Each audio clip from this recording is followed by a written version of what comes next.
Hello, everybody. Welcome to All Villa, No Filler. Please do like and subscribe. Subscribe if you hate the Blues. Follow us on Spotify, Apple, all those places, wherever you get your podcasts. Well, that was a miserable experience. My internal voice turned into the voice of Mark Lawrenson at his absolute zenith when he was on BBC commentary back in the day. All I could hear in my head was, I don't really like football. I don't even know why I watch football, really. It's absolute rubbish, really, isn't it? And that's generally how my voice has been for most of the time that I've supported Aston Villa, just because there's been so many down moments or frustrating moments. But since Professor Unai Emery arrived at Aston Villa, there have been very, very few lows, and there have been highs that rival the tips of the Himalayas. There are Sherpas walking up the Himalayas going, Aston Villa fans are even higher than this. They're at a higher altitude. People flying in planes thinking the Villa fans are up there in space somewhere. Well, I felt a bit like I wanted to be in space on the dark side of the moon after the first 15 minutes tonight. Um, well, Villa started well in the first 3 minutes. John McGinn outmuscled a Chelsea player, knocked it into the area. There were one or two moments where he thought, oh, Villa could get an early goal here and, can take control of the game. And here we go. But from about the third minute through to Chelsea's goal, you could just feel the momentum swing. Chelsea came to the game with a very precise game plan, knew exactly what they were doing. And what I thought happened generally was that every time Aston Villa got the ball, Chelsea would go into this sort of mid-block shape where you would have Enzo Fernandez and Moises Caicedo would both push up and stand just off Douglas Luiz and Boubacar Kamara. And then, pardon me, got something in my throat. And then Carlos and Longley would push high with the high line, but then you'd have Conor Gallagher and Cole Palmer both on them. And I felt Chelsea were ferocious in their press on Longley tonight because teams know that Aston Villa like to start their play with the left centre back pressing forward and finding that pass. Longley's a good player. He's not as good on the ball as Pau Torres, but I'm not even that certain Pau Torres would have made much of a difference against Newcastle and tonight with the way those teams were structured and the way they pressed. And the thing was, with those Chelsea players all boxed in so tight, it meant that Villa's four, the two centre-backs and the two in the middle were all boxed tight. It felt like Kamara and Luiz were in a straight line and neither one of them were really making any moves. And it just felt like the two centre-backs would look up and go, well, I don't know where to pass the ball. What do I do? And so, in the end, they just end up lumping it long, which is exactly what happened against Newcastle. So, something else that would happen is we would push it out wide, and then you would get Nicholas Jackson or Madueke who would press high onto our fullbacks. So they wouldn't give us time to play out from the back. A repetition of what happened against Newcastle. Really, really similar game.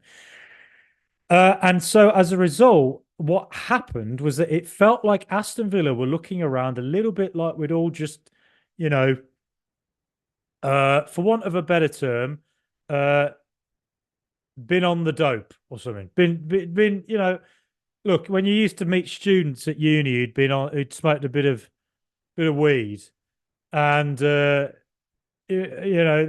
a little bit, not quite that all there, are they? They're a little bit half-second delay, 2-second delay. And it felt like Villa were just a little bit dopey. And I think part of that was that it was just that Chelsea's game plan worked so perfectly that it left us looking around a little bit like, don't really know what to do. Now, some players on the pitch have to take hold of the game and work it out from there. But at the same time, it's also for Emery to learn from what happened against Newcastle and basically learn from what happened tonight and figure out a way to change it. Because I look at Manchester United on Sunday and I think they're just going to do exactly the same thing. I can already see Garnacho pressing on our right back. I can already see Marcus Rashford pushing up where against our left back or right back. I could see Højlund pressing high against a Longley or Pau Torres, whoever it is. So, we're going to have to, if teams are just going to keep doing this to us, and in 2 weeks in a row, we've had two teams do exactly the same thing. It's worked both times. Well, then we're going to have to figure out something, aren't we? And it just felt like the shape just wasn't quite right for Villa tonight.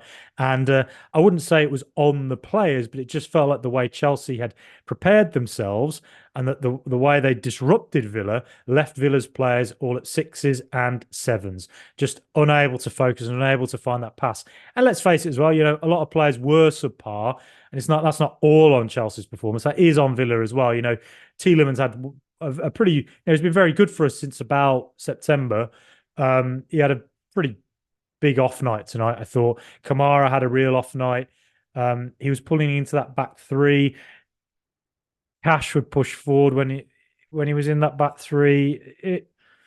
It just felt a little bit like it didn't quite work. Bailey and Cash didn't seem to have quite an understanding with each other. And something else I would say as well, very sorry. It's been a very long time since I've been this relentlessly negative on a Villa podcast, but it's not negativity. It's just saying what I kind of saw and saying what probably a lot of Villa fans saw as well. I think one other thing I would say, now, if you think back to the Stevie G era, where he's waiting for a little bit of a moment of magic, he just needs a bit of a moment of magic. I'm going to pick all the wrong players and put them in a weird shape that doesn't work and then blame the players somehow. I'm not saying he didn't blame the players directly, but it always kind of felt a little bit like the players were, could be blamed for things. But what I would say is, during the moments of magic era, where there was no magic, like Gandalf with a staff that didn't work, was that Gerrard would never make good substitutions, ever. And then you looked at even the Sardine era, the halcyon days of Sardine Smith. And there's not a lot to criticise Smith for in his era, but I think one thing you could say is that he would often leave it too late to make substitutions. And it felt like ever since Professor Uno walked in the door, in the Professor era, it's felt like substitutions had been made at the right time and had the requisite impact as a result. But I would say that against Newcastle and against Chelsea, on both occasions, substitutions happened too late. And so we had two really bad first half performances against Newcastle and Chelsea. And I would have thought maybe a change should be made at half time just to add something different, add a different dimension, add a bit of energy. And instead, the substitutions were made in the 70th minute. And when those substitutions happened, they tended to,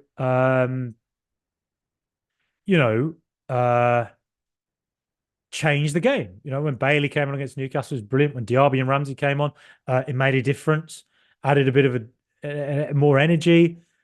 And I just can't help but wonder, well, what if they're just coming at half time? On both occasions. Villa maybe got an early goal, and where it goes from there, who knows? Instead, it just felt like it was left a little bit too late. Very rare do I have criticism of Professor Uno, but I just felt, I don't know, I feel like he'll have his reasons, but I just felt like the subs could have happened at better occasions. Otherwise, yeah, a really rubbish performance. It was rubbish. A few players were terrible tonight. I think Chelsea aren't that great a side. I think they've got a squad that's a bit of a mess, but they do have a couple of brilliant players in there. Enzo Fernandez, for instance, that free kick summed up his performance. He was fantastic. Madueke and Malagusto. Malagusto looks a real player, doesn't he? I thought the two of them were really good on the right, and I felt that when Moreno would push forward, they would get that ball out there quite often, and it felt like they were getting a lot of joy out on that right-hand side. They were causing us real problems out there. Cole Palmer and Conor Gallagher with their press were really good. And it just felt like, a Villa pass would be blocked by a Chelsea player. It felt like when there was a 50-50, Chelsea would generally win it. It just felt like Chelsea, once they got that first goal, the confidence was lifted, the mentality was right, and the game plan was there, and it worked. And Villa's just kind of went away, faded away, and we just looked like we were not quite right. Manchester United next.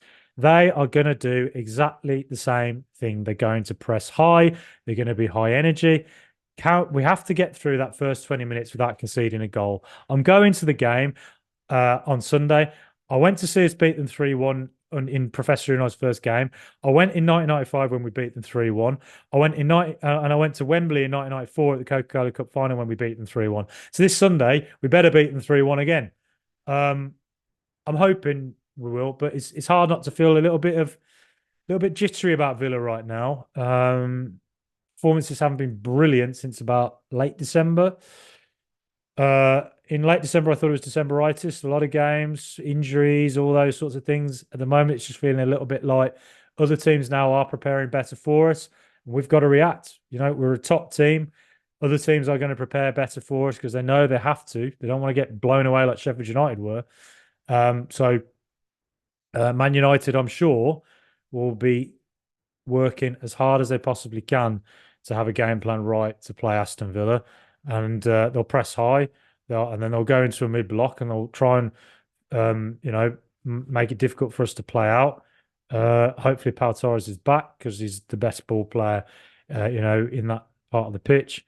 So yeah, just needs to get back on form quickly. Just because again, I have lived through the John Gregory 98-99 season. I've lived through the O'Neill seasons, where on all those occasions we got to February and faded away. We've said with Professor Unai since he came in that how many performances have there been where you would say the Villa of old would have done this, but this Villa don't do that. The Villa of old would have lost this game, but Villa came back, fought back and won it. Or the Villa of old wouldn't have, got a result here. So, the Villa of old would fade away in February. We have to show with some of the world-class players that we have that we're not a team that's going to fade away. We're not a team that's going to feel the pressure. We're a team that we feel like we belong and can compete right at the top of this league because we can. We've shown we can.